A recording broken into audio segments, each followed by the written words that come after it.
Ça,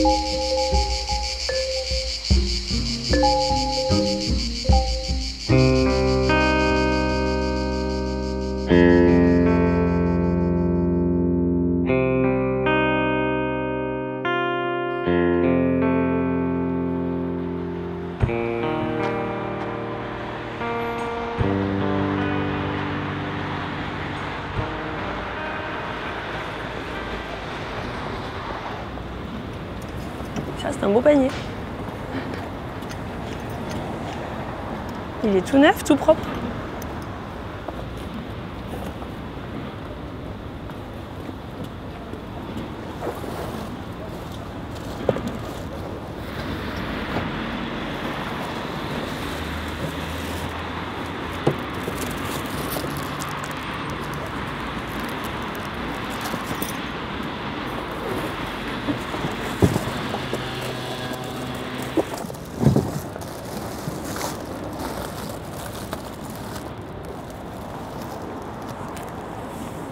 Et une fois qu'on prend l'habitude et qu'on voit ce qu'il y a dans les poubelles, après ça devient, ça devient un réflexe.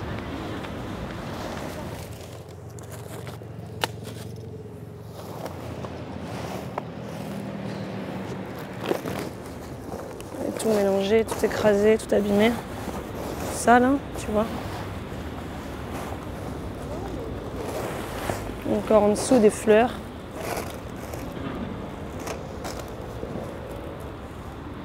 Sac à couche parfumé pour neutraliser les odeurs.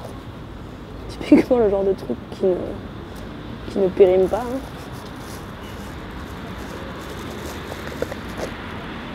C'est des sacs plastiques. Bonjour.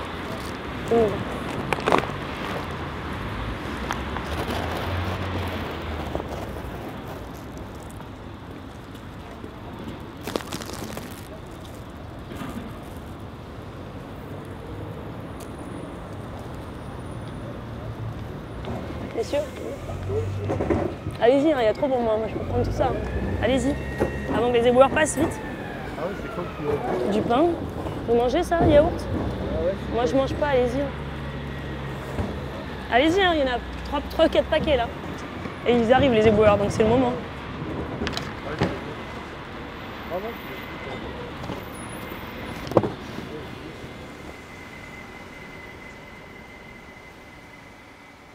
Au nom de la propreté, on crée énormément de pollution. Il n'y a pas que le chez-soi qui doit être propre et sale. Il faut avoir une vision globale de la rue en bas de chez moi, éventuellement du lac, de l'océan, etc. C'est-à-dire que les gens qui considèrent ce qui est sale, ce qui met en danger leur propre corps, et pour cette raison utilisent des produits jetables et salissent l'environnement. Ça pour moi c'est une très mauvaise définition du sale et du propre.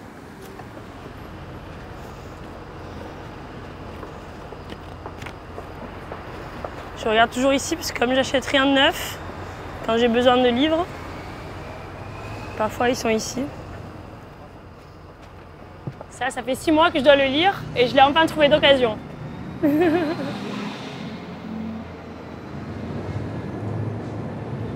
Comment on fait quand on n'a plus rien et qu'on revient d'un naufrage?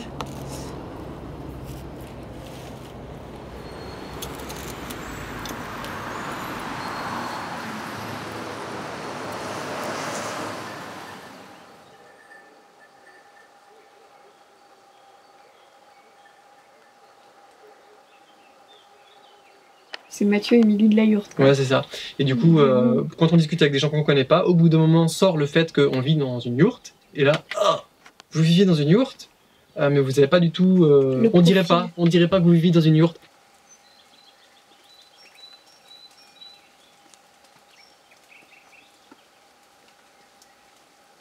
Ici, ce sont les toilettes sèches. À un moment donné, vraiment, d'avoir de l'eau potable dans les toilettes par rapport au discours qu'on avait, c'était juste insupportable.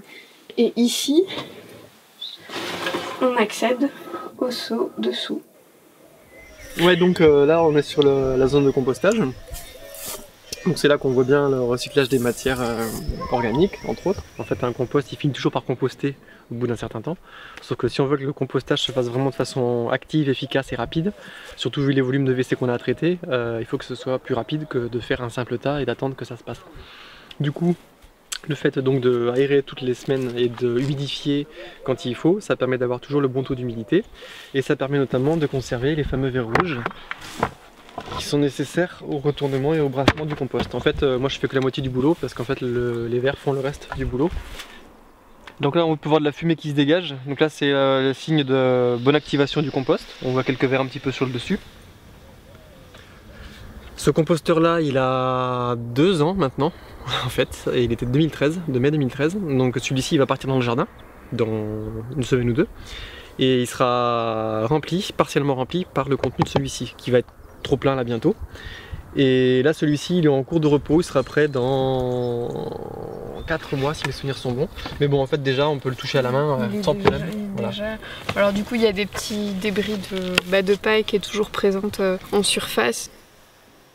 Moi ce que j'emporte avec moi dans la future expérience c'est une grande sensibilité envers les végétaux de façon globale en fait. C'est-à-dire que j'ai appris à regarder l'herbe, les végétaux, est-ce que ça pousse, est-ce que ça pousse pas. C'est-à-dire qu'en fait, ici on est tellement souvent dehors et tellement en contact avec l'environnement extérieur que forcément on voit que l'hiver il neige et il gèle donc il n'y a rien.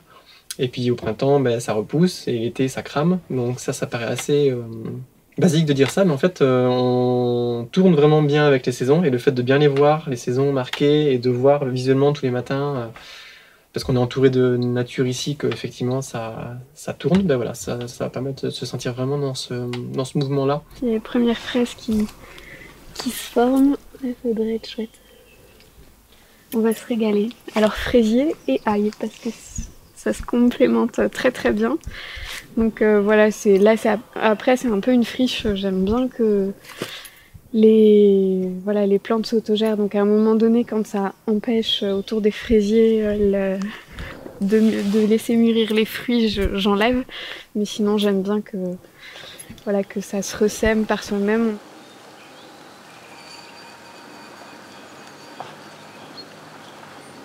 On a passé un premier hiver avec cette toute petite isolation en feutre, des fenêtres qui sont celles-ci qui fermaient pas très bien, donc il y avait beaucoup d'air qui s'infiltrait sur les côtés, etc. Du coup c'était un peu la phase de test, donc on a vu qu'il faisait quand même plutôt froid. On se réveillait en général le matin avec des températures comprises entre 7 et 10 degrés. Puis après on s'est dit du coup on va faire des travaux d'isolation et d'amélioration et on va voir du coup quel impact ça va avoir sur la consommation d'énergie. Et on a réchauffé à nouveau l'hiver suivant et on a comparé. On a vu qu'on a divisé par 4 notre consommation de bois par rapport à l'hiver précédent sans isolation. J'ai aussi comparé les consommations annuelles de la yourte, électricité et chauffage, à nos consommations de carburant annuelles aussi. Et en fait, on consomme annuellement 4 à 5 fois plus d'énergie en carburant pour se déplacer que ce qu'on consomme ici pour habiter. Ça veut dire qu'actuellement, on aura beau faire des économies et des efforts supplémentaires en isolant le plancher par exemple de cette yourte, on aura moins froid au pied l'hiver, ça ce sera bien, on va consommer aussi moins d'énergie, on va se dire ouais super, on a encore baissé nos consos, mais le gisement il n'est pas là en fait. Là où il faut travailler maintenant, le plus gros poste c'est les transports. Ouais. Allez, c'est bon, vas-y, mais vas-y, voilà. Ça va. Bonne chance.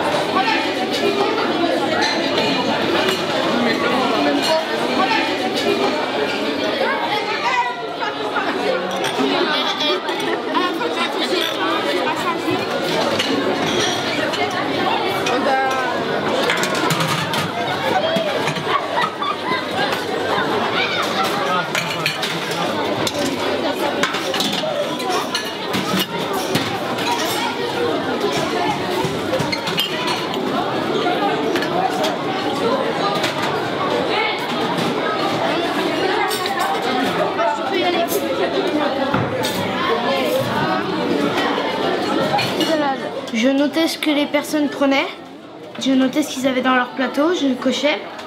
Et ensuite après on voyait dans le plateau pour savoir en fait combien avait été jeté. Et on a vu qu'en fait énormément de choses avaient été jetées comparé à ce qu'on avait vu sur le plateau. T'as mangé? T'as mangé ou pas?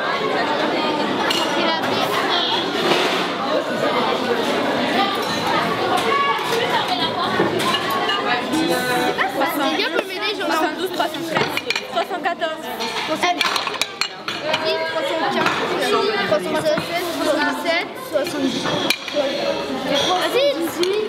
Je peux vous donner 319. Oh là là, ça se voit. C'est lâchement. Ça se voit, vous pouvez pas le mélanger. Je n'ai pas été satisfait quand j'ai su que 335 pommes de terre entières avaient été gaspillées. Ça ne m'a vraiment pas plu.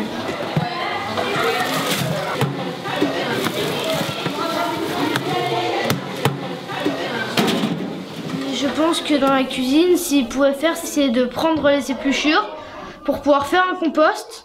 Comme ça, nos plantes vont peut-être mieux pousser et on pourra faire plus de choses à manger.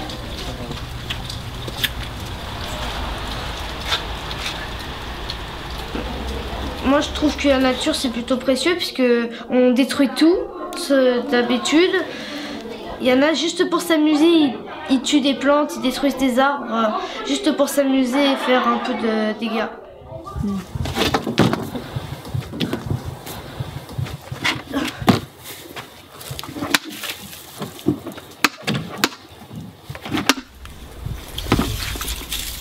On prend les épluchures des aliments et on les jette dans le compost, on attend un petit peu, on le retourne et ça nous fait un bon engrais pour les plantes.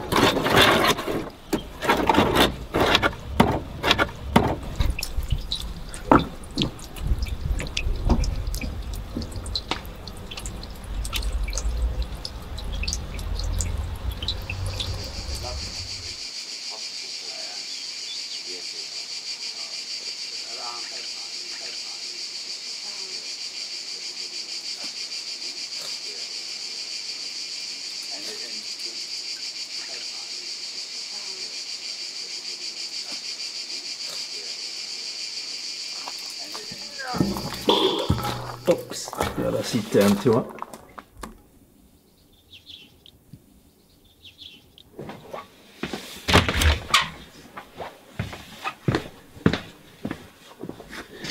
Ça, c'est l'eau de pluie qu'on boit. Tu as l'eau qui vient de la citerne de là. Il passe un filtre normal qui retient le gros. Il y a un filtre charbon actif qui donne un bon goût. Il y a un filtre fin et il passe par une tube UV pour tuer les bactéries ou des choses comme ça. J'ai construit une mini-station d'épuration parce que nous, on n'est pas connecté aux égouts. Donc, tous les eaux usées arrivent là, à ce point-là. C'est comme une carrousel où l'eau frotte contre les parois. Et l'eau, après, il va être filtré alternativement sur une des bacs et 2 semaines après sur l'autre. Et tout ce qui est solide tombe dans cette fosse. Et là, tu as plus que 10 ans, puis il n'a rien. J'ai importé des verres spéciaux qui mangent tout ça et j'ai jamais vidé, jamais rien fait là-dedans. Le liquide passe par les tuyaux là et après il y a un filtrage à peu près 1 mètre. Il passe par des différentes grandeurs de sable avec des pierres au fond et c'est là où la bactérie installée mange les trucs de shampoing, des choses comme ça. Je pense que la base est vers la nature et de vivre pour la nature, avec la nature et pas l'exploiter.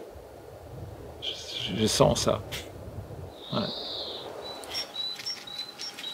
Ah, Vega. Alors, Vega. Qu'est-ce qu'il y a? Ah, il faut chercher la balle. Il faut chercher la balle.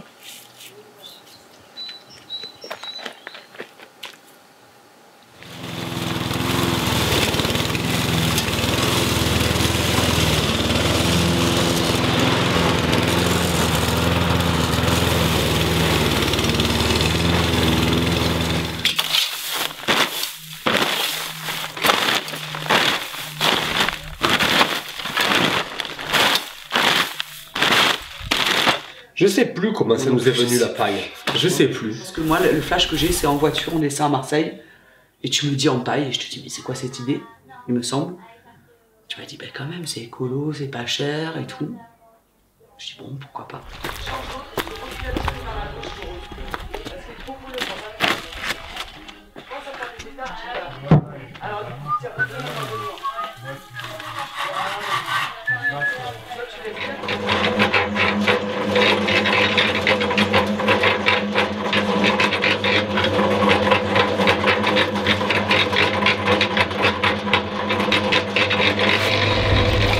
Ça, c'est la couche de corps. C'est de la terre avec de la paille et de la fermentation. Fermentation de herbes fraîches et d'orge pourrie, d'orge fermentée.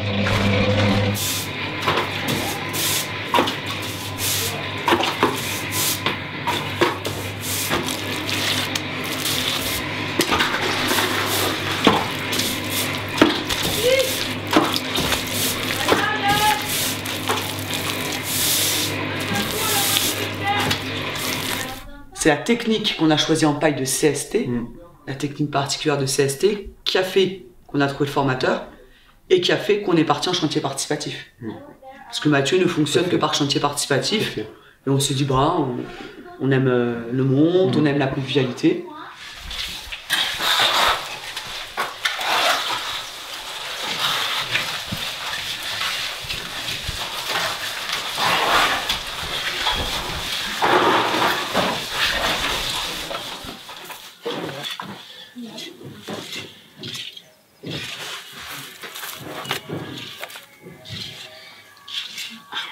Tu peux me les remettre s'il te plaît? Comment le Travailler. Je colle comment là, là? Colle là, là. En fait, t'as vu que ton mur au début il avait un creux au centre. Ah, c'est bordel dans la salle de bain là. Moi, je pense que ça fait partie d'un principe équilibrant dans la vie des humains, des êtres humains, que de faire quelque chose dans les mains dans la journée. Ça réconforte énormément l'esprit et ça permet au corps d'être beaucoup détendu et plus à même de rencontrer d'autres et d'être bien en soi. Tu me fais là. J'ai pas travaillé pour te faire ceci.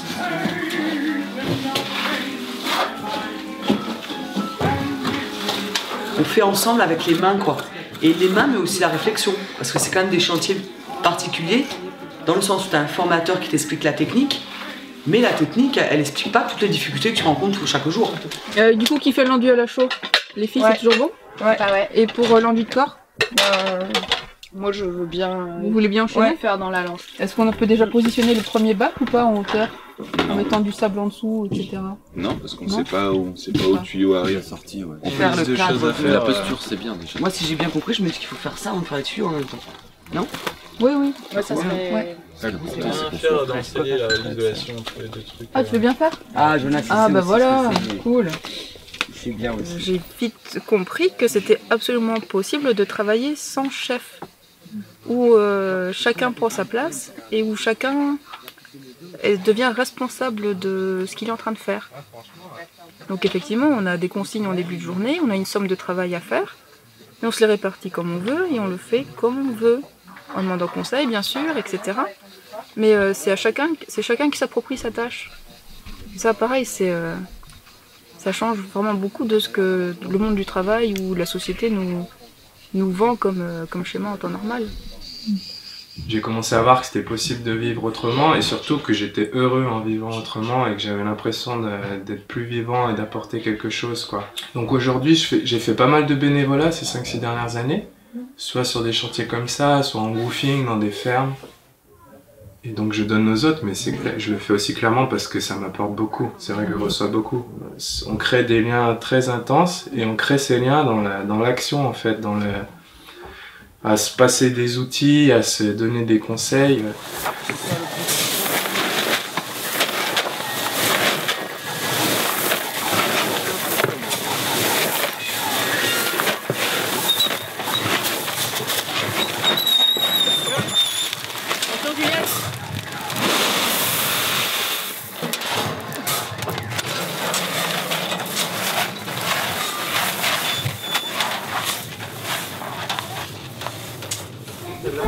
moi dès que j'ai fini. Je suis d'accord avec toi.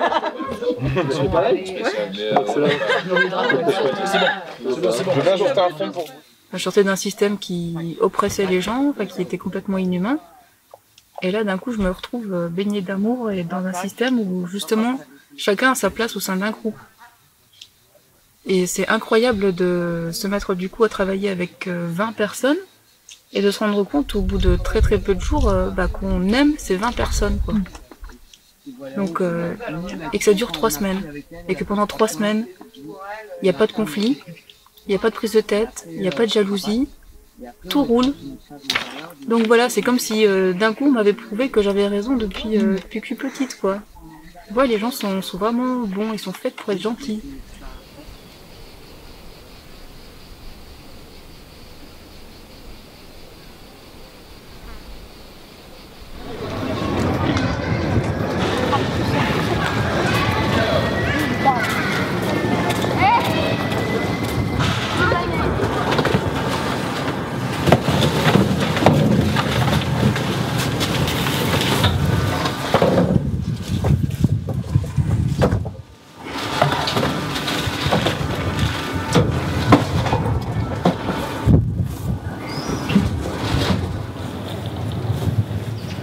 Oui, à mon avis, c'est un mélange, c'est proche des Reines Claude.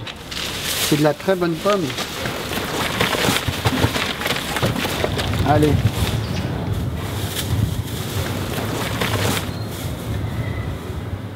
Petit à petit, j'ai récolté des quantités parfois considérables de certains produits.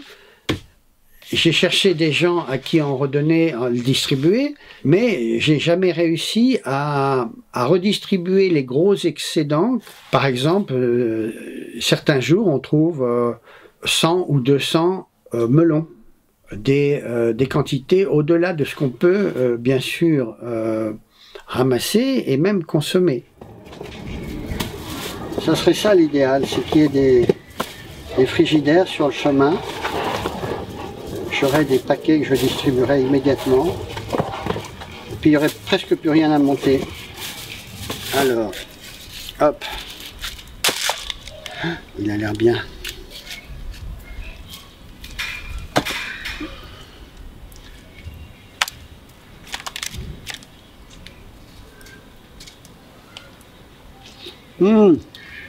Oh, fruité.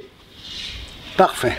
J'ai constaté que finalement pour moi, cette activité était le seul moyen que je supporte de faire du sport.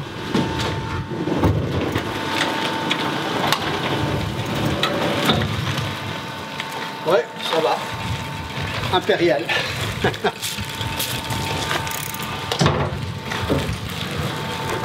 Le vélo fait comme ça, il tremble. Mais il tient parce qu'il est renforcé, c'est de la chance.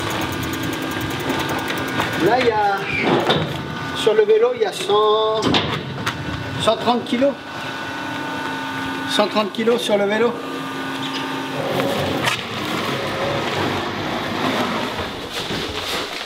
C'est le moment le plus dur du point de vue sportif, c'est à la fin. Alors, je vais frapper chez mon ami.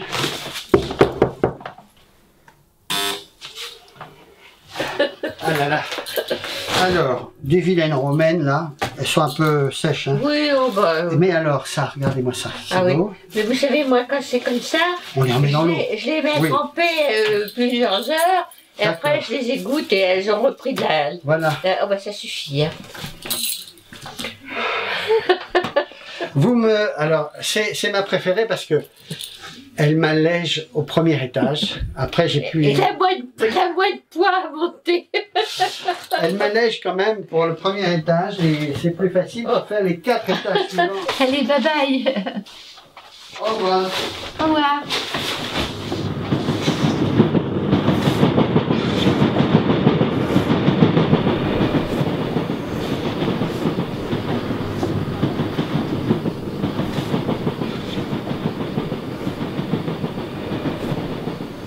Avec Iris, on a un cahier de transition dans lequel on a écrit nos premières idées pour changer le monde, hein, carrément. Et dans ces idées, on a divisé en ce que nous on peut faire là, très local, ce qui peut être fait à l'échelle un peu plus grande de la région par exemple, ou par d'autres, et ce qui peut être fait à l'échelle nationale ou internationale, et là on va plus penser à des grosses associations ou des politiciens, tout ça.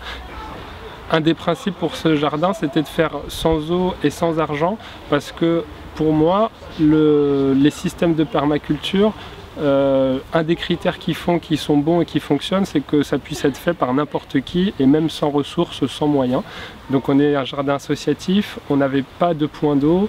Là, avec les buts, on va avoir l'objectif de mimer ce que fait la nature spontanément pour faire pousser ce qu'on veut pour manger ou en décoratif. C'est-à-dire on sort du système agriculturel habituel où on retourne le sol en profondeur, on sème, on met de l'engrais chimique ou naturel, et on arrose et on surveille et on traite quand il y a des maladies. Encore, petit bébé. Il y a un petit bébé. Les petits bébés, on les laisse parce qu'ils vont revenir l'année prochaine. Encore. Oh, c'est mieux que Pâques. C'est Pâques de pommes de terre. C'est Pâques de pommes de terre. Oh, regarde, t'en as encore une là. On va semer. Ouais. Ça a tout regardé. Le feuillage et tout ça, et ça s'est décomposé. Et ça a noirci la terre parce qu'elle n'était pas si noire. Il n'y avait presque pas de vers de terre non plus. Là, on a un avocat. Ah ouais. On croit que les vers de terre. Qui garde un peu la grainothèque. D'accord. On a fait une grainothèque. On y était hier. Mais là, tu vas mettre une graine tous les chacun 5 amène cm. ses graines, on a fait des petits sachets. Et le principe de ça, c'est de se reconnecter à ce qu'on mange, puisque nous, il y a 2 ans, on ne savait pas comment pousser une pomme de terre, on ne savait pas comment pousser une tomate, on ne savait pas à quoi ça ressemblait, on ne savait pas comment ça fonctionnait. On avait du mal à reconnecter l'histoire de il y a la fleur, il y a un insecte qui vient prendre du nectar, et au passage, subrepticement, il amène des cellules sexuelles mâles dans les cellules sexuelles femelles, et après ça, il y a un fruit, et puis on mange ça. Et on s'est dit, on arrive à 30 ans, on ne sait pas ça, il y a un problème. On en a parlé autour de nous, et on était très nombreux à ne pas savoir. Donc l'histoire des graines, ça permet de parler de tout ça.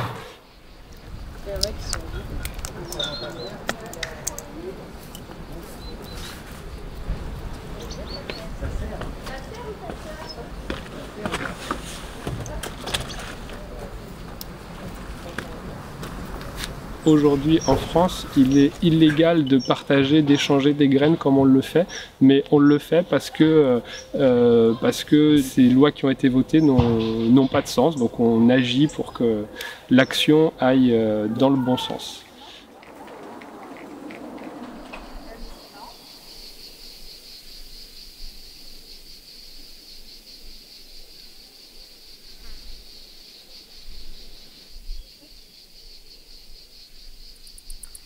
Pour prendre le linge sale.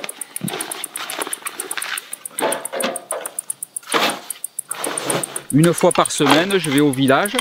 Alors au village, je vais me débarrasser d'une poubelle classique, de mon tri sélectif. Je me débarrasse de mes eaux usées, puisque les eaux usées, je les récupère dans des bidons et je les amène au village et je les mets à l'égout pour être recyclés aussi.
C'est mon petit frigo, ça. C'est mon petit récipient de frigo. Donc dedans, là, tu vois, il reste un petit bout de crème fraîche. Et puis, je crois qu'il y a des petits gnocchis au fond. Voilà. Ce soir, je fais des poireaux à la crème. Donc ça, si tu veux, au bout d'une corde. Et je le descends dans mon petit puits. Dans ma citerne. Tout simplement. Voilà. Tac. Et je le maintiens au bord de l'eau, puisque en profondeur, la température dans la terre et notamment au fond du puits reste toujours fraîche en toute saison. Elle doit varier. L'hiver, peut-être, il fait 10, 11 degrés, et l'été, il fait 12, 13 ou 14 degrés, un truc comme ça. Mais ça me permet de garder au frais pendant un jour ou deux. Voilà. Je suis raccordé à rien du tout, moi. Je suis pas raccordé à l'eau du réseau. Je suis pas raccordé à l'électricité. Je suis pas raccordé au téléphone. Et malgré tout, j'arrive à avoir de l'eau, avoir de l'électricité et avoir un téléphone, puisque voilà, on a le téléphone portable maintenant. Et j'ai même internet grâce à ça. Donc finalement, on peut avoir à peu près ce qu'on a dans le monde moderne sans être gourmand, quoi. L'économique a rejoint l'écologique. C'est-à-dire que j'avais pas assez pour m'acheter une belle maison, m'installer de manière bourgeoise à la campagne. Et donc j'ai dit, ben, à la fois sur un plan écologique et un plan économique, c'est ça qu'il te faut. Et puis j'ai dit, bon, ben, tu vas le chercher, tu vas le faire. C'est la réalisation aussi d'un rêve d'enfant de faire ça. Par soi-même, d'essayer d'être le plus en autonomie possible et être le plus en accord possible avec la nature, consommer le moins possible et laisser... Et puis si je m'arrête de parler et qu'on écoute, voilà, un chien au loin, le chant du coq le matin, là on est en avril, il y a tous les oiseaux qui chantent, les mâles qui font la cour à leurs femelles. Le matin parfois 6 jours de manière bonne heure, là j'ai le lever du soleil, l'hiver, et hop je peux avoir un petit lièvre qui passe devant ou un couple d'oiseaux le matin. Il y a des huppes par exemple, il y a des huppes faciées qui vivent par là. Voilà, c'est ces petits bonheurs là aussi, quoi. Ça, pas l'avoir ailleurs, quoi.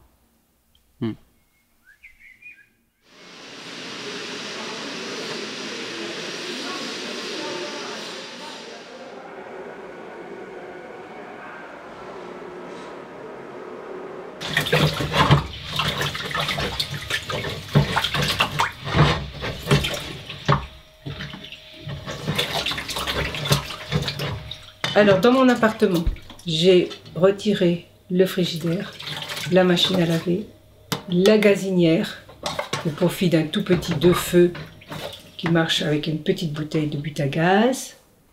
J'ai viré le ballon d'eau chaude, donc plus d'eau chaude. Chauffer l'air, moi je chauffe pas l'air, je chauffe mon corps. Et comment on chauffe son corps? Avec un pull de plus, de la pure laine. Mon plaisir, c'est de ne pas acheter. Que ce soit les vêtements, ou les babioles, n'en parlons pas, tout. Pour moi, c'est une liberté. Il y a plein de gens, quand ils n'ont pas le moral, ils vont aller acheter. Et moi, c'est le contraire. Tu me fais rentrer dans un magasin, les copines, je les attends à la porte. Tu vois, je fais comme beaucoup d'hommes. Les hommes, ils attendent à la porte. C'est pas parce que c'est pas cher qu'il faut accumuler. C'est ça, je trouve, c'est fou. Oh, bah, ça m'a rien coûté. Bon, bah, c'est pas une raison pour... tu vois, c'est un rapport aux choses qui n'est pas en fonction du prix. Moi, même si on me donne, si j'en ai pas besoin, j'en veux pas. Il faut rester avec ses décisions propres. J'ai découvert cette idée en 1990, et puis je l'ai pas quittée. Et ça allie tout, quoi. Ça allie le concept de n'utiliser aucune machine, seulement mes mains. Même pas de couteau, puisque je ne coupe rien, je plie. De ne pas avoir à acheter la matière première. D'être dans une économie qu'on dit de recyclage maintenant. Avant, ce mot-là n'existait pas. Économie circulaire, c'est tous des nouveaux mots qui réapparaissent, donc je me sens très très à la mode maintenant. Voilà, je suis pas du tout dans la marche. J'ai corné une page. Puis après, je l'ai corné un peu plus grande. Puis après, j'ai corné toutes les pages. Puis tout d'un coup, j'ai vu le livre. Il s'est ouvert, il a explosé comme ça. Ça, c'est un corps, je trouve.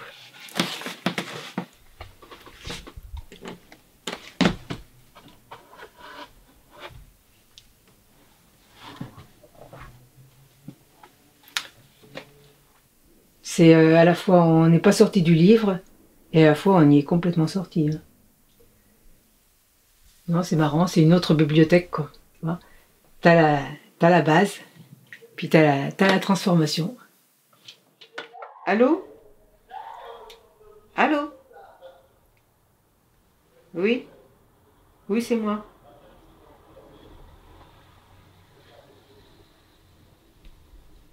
Non, merci s'il vous plaît. Je vous assure que l'aménagement haute technologie, alors je crois que là, ça y est, ça commence à me gratter. Hein. Merci. J'essaye quand même de vivre à la hauteur de ce que j'aimerais voir pour la société, mais je pense que c'est quand même pas suffisant, quoi. On interroge vraiment chaque consommation, elle est interrogée déjà à la fois sur son... Est-ce qu'on en a vraiment besoin? Après, si on en a besoin, est-ce que ça n'existe pas déjà quelque part où on peut le récupérer voilà, de seconde main, hein? Donc soit gratuit sur un site de don, soit sur le Bon Coin directement, mais pour tout, un livre, n'importe quoi, moi maintenant, la première question c'est est-ce que j'en ai vraiment besoin? Est-ce que je peux pas le trouver dans un environnement, par exemple mutualisé de près, genre des bibliothèques, pour tout ce qui est bouquins, CD, DVD, voilà.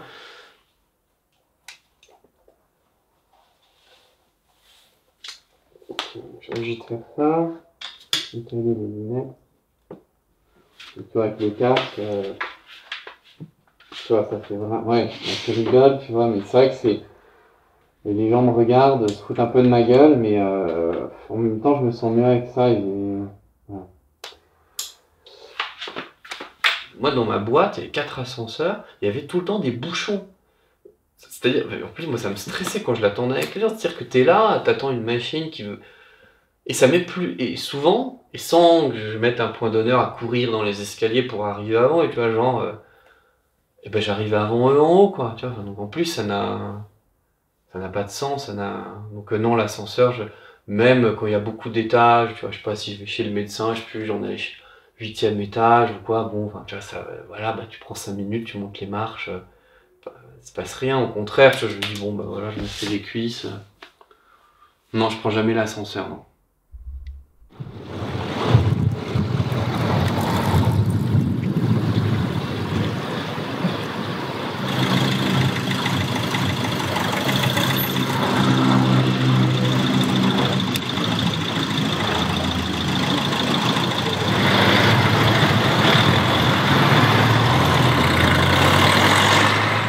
Là, il y a du pain, encore du pain, plein de pain. Des yaourts qui ont la date d'aujourd'hui, qui périment aujourd'hui.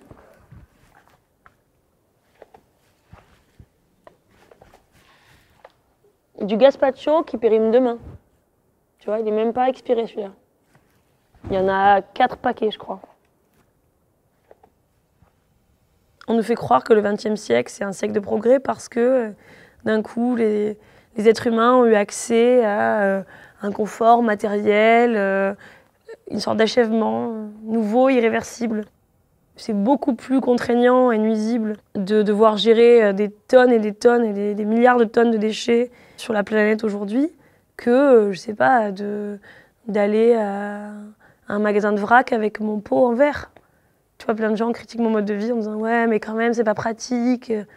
Comme si c'était pratique maintenant de devoir gérer les problèmes qu'on a créés, de soigner des cancers et de se demander, d'organiser des sommets de la Terre et du climat et de se demander comment on va faire pour survivre.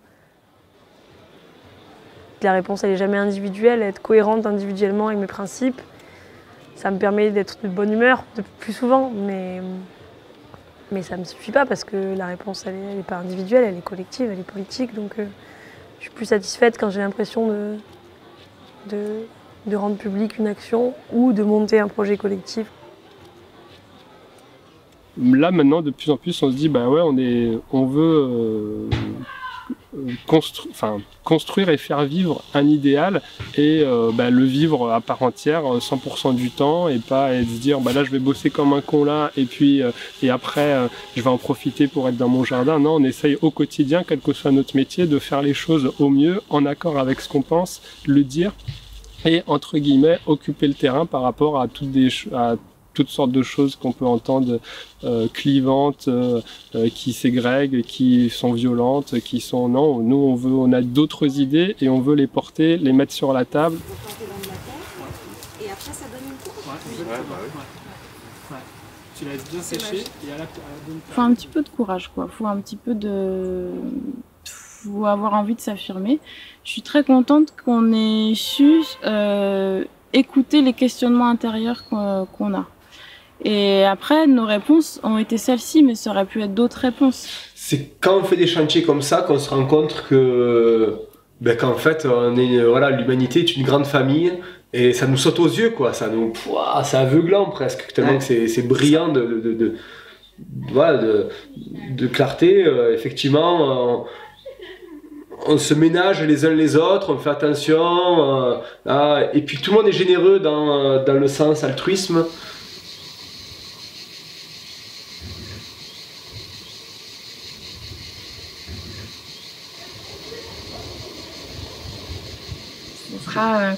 Ça sera une sobriété, mais pas une sobriété comme objectif. C'est une sobriété parce que on fait partie d'un cycle et que dans ce cycle, on a du coup un rôle à jouer et que ce rôle, il a des conséquences. Et du coup, les conséquences par rapport à nos convictions, c'est que le plus sobre on est, au moins on a de conséquences du coup sur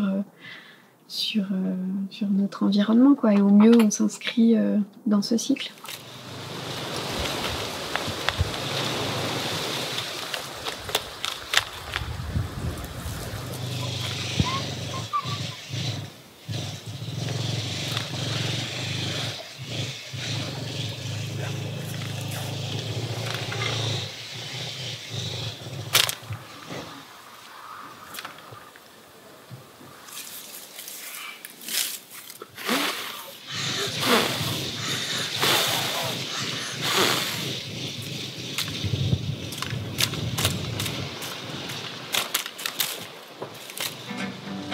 Circuler à vélo, c'est plus économique, car tu sais la voiture, c'est un vrai coup de trafic. Quand tu vas à la pompe, tu grilles ta carte bancaire pour le plus grand profit de quelques milliardaires qui nous courent la vie sur mon et sur mer. Moi quand je vais à la maison, c'est pour ma chambre à l'air.